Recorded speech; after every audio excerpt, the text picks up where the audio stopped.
ঠাকুর, মা ও স্বামীজির চরণে প্রণাম নিবেদন করে এই দিব্যত্রয়ী সকল ভক্তদের জন্য পাঠ করছি উদ্বোধন কার্যালয় থেকে প্রকাশিত শ্রী ম কথিত শ্রী শ্রী রামকৃষ্ণ কথামৃতর কিছু বিশেষ অংশ।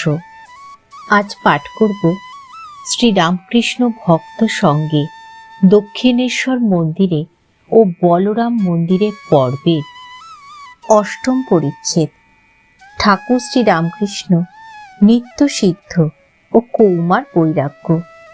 নবম পরিচ্ছেদ পঞ্চবটি মূলে কীর্তনানন্দে এবং দশম পরিচ্ছেদ ঠাকুর শ্রী রামকৃষ্ণ ও গৃহস্থ ধর্ম। রাখালের বাপ বসিয়া আছেন। রাখাল আজকাল ঠাকুরের কাছে রহিয়াছেন। রাখালের মাতা ঠাকুরানীর পরলোক প্রাপ্তির পর পিতা দ্বিতীয় সংসার করিয়াছেন। রাখাল এখানে আছেন, তাই পিতা মাঝে মাঝে আসেন। তিনি ওখানে থাকাতে বিশেষ আপত্তি করেন না। ইনি সম্পন্ন ও বিষয়ী লোক। মামলা মোকদ্দমা সর্বদা করিতে হয়। ঠাকুর শ্রী রামকৃষ্ণের কাছে অনেক উকিল, ডেপুটি ম্যাজিস্ট্রেট ইত্যাদি আসেন। রাখালের পিতা তাহাদের সঙ্গে আলাপ করিতে মাঝে মাঝে আসেন। তাহাদের নিকট বিষয়কর্ম সম্বন্ধে অনেক পরামর্শ পাইবেন। ঠাকুর শ্রী রামকৃষ্ণ মাঝে মাঝে রাখালের বাপকে দেখিতেছেন। ঠাকুরের ইচ্ছা রাখাল তার কাছে দক্ষিণেশ্বরে থাকিয়া যান। শ্রীরামকৃষ্ণ রাখালের বাপ ও ভক্তদের প্রতি। আহা, আজকাল রাখালের স্বভাবটি কেমন হয়েছে! ওর মুখের দিকে তাকিয়ে দেখো, দেখতে পাবে মাঝে মাঝে ঠোঁট নড়ছে। অন্তরে ঈশ্বরের নাম জপ করে কিনা, তাই ঠোঁট নড়ে। এসব ছোকরারা নিত্য সিদ্ধে থাক, ঈশ্বরের জ্ঞান নিয়ে জন্মেছে। একটু বয়স হলেই বুঝতে পারে সংসার গায়ে লাগলে আর রক্ষা নাই। বেদেতে হুমা পাখির কথা আছে। সে পাখি আকাশেই থাকে, মাটির উপর কখনো আসে না।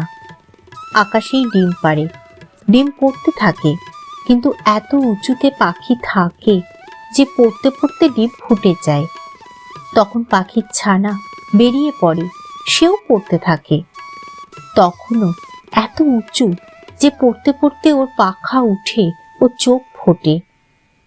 তখন সে দেখতে পায় যে আমি মাটির উপর পড়ে যাব, মাটিতে পড়লেই মৃত্যু।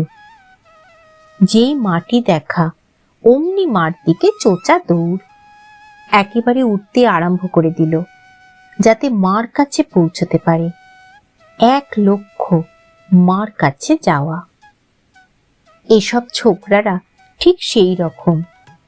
ছেলেবেলায় সংসার দেখে ভয়, এক চিন্তা, কিসে মার কাছে যাব, কিসে ঈশ্বর লাভ হয়।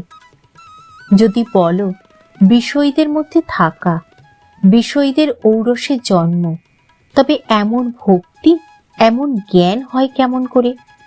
তার মানে আছে। বিষ ঠাকুরে যদি ছোলা পড়ে, তাহলে তাতে ছোলা গাছই হয়। সে ছোলাতে কত ভালো কাজ হয়। বিষ ঠাকুরে পড়েছে বলে কি অন্য গাছ হবে? আহা, রাখালের স্বভাব আজকাল কেমন হয়েছে! তা হবে নাই বা কেন? ওল যদি ভালো হয়, তার মুখেটিও ভালো হয়। সকলের হাস্য। যেমন বাপ, তার তেমনি ছেলে। মাস্টার একান্তে গিরীন্দ্রের প্রতি। সাকার নিরাকারের কথাটি ইনি কেমন বুঝিয়ে দিলেন। বৈষ্ণবেরা বুঝি কেবল সাকার বলে? গিরীন্দ্র, তা হবে, ওরা একঘেয়ে। মাস্টার নিত্য সাকার। আপনি বুঝেছেন? স্ফটিকের কথা আমি ওটা ভালো বুঝতে পারছি না। শ্রীরামকৃষ্ণ মাস্টারের প্রতি। হ্যাঁ গা, তোমরা কি বলা বলি করছো? মাস্টার ও গিরীন্দ্র একটু হাসিয়া চুপ করিয়া রহিলেন। বৃন্দে ঝি রামলালের প্রতি।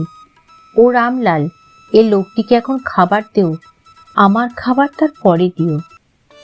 শ্রীরামকৃষ্ণ বৃন্দেকে খাবার এখনো দেয় নাই? অপরাহ্নে ভক্তেরা পঞ্চবটী মূলে কীর্তন করিতেছেন।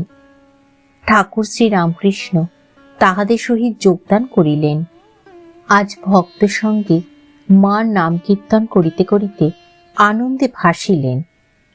শ্যামাপদ আকাশেতে মন ঘুরিখান উঠতেছিল। কলুষের খুব বাতাস পেয়ে গোপ্তা খেয়ে পড়ে গেল। আবার গান হইল। গানের সঙ্গে সঙ্গে খোল করতাল বাজিতে লাগিল। ঠাকুর ভক্ত সঙ্গে নাচিতেছেন। মজল আমার মন ভ্রমরা, শ্যামাপদ নীল কমলে, শ্যামাপদ নীল কমলে, কালীপদ নীল কমলে। কীর্তন চলিতেছে, ভক্তেরা গাহিতেছেন।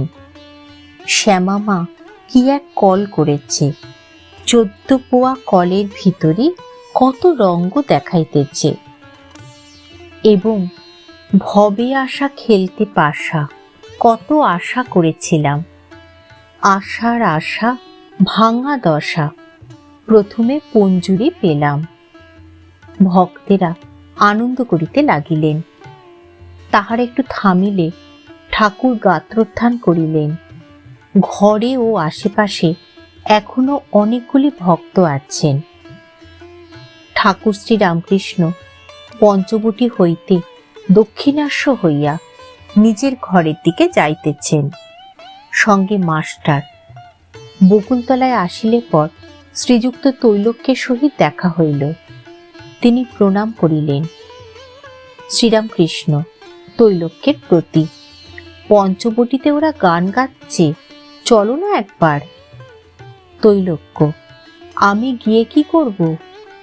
শ্রীরামকৃষ্ণ, কেন, বেশ একবার দেখতে। তৈলক্য, একবার দেখে এসেছি। শ্রীরামকৃষ্ণ, আচ্ছা আচ্ছা, বেশ। প্রায় 5:30-6 হইল।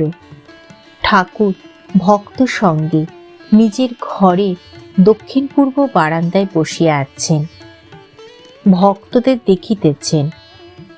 শ্রীরামকৃষ্ণ কেদারাদি ভক্তের প্রতি, সংসার ত্যাগী সাধু, সে তো হরিনাম করবেই, তার তো আর কোনো কাজ নাই। সে যদি ঈশ্বর চিন্তা করে তো আশ্চর্যের বিষয় নয়। সে যদি ঈশ্বর চিন্তা না করে, সে যদি হরিনাম না করে, তাহলে বরং সকলে নিন্দা করবে।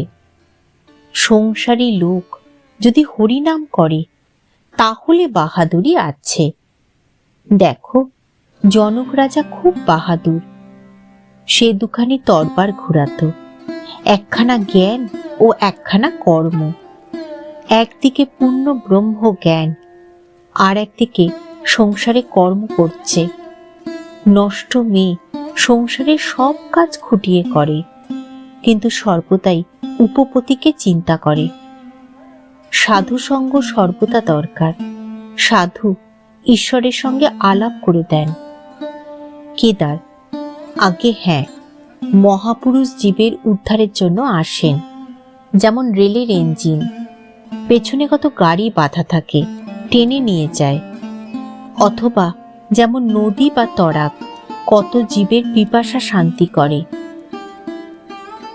ক্রমে ভক্তেরা গৃহে প্রত্যাবর্তনের জন্য প্রস্তুত হইলেন। একে একে সকলে ঠাকুর শ্রীরামকৃষ্ণকে ভূমিষ্ঠ হইয়া প্রণাম করিলেন ও তাহার পদধূলি গ্রহণ করিলেন।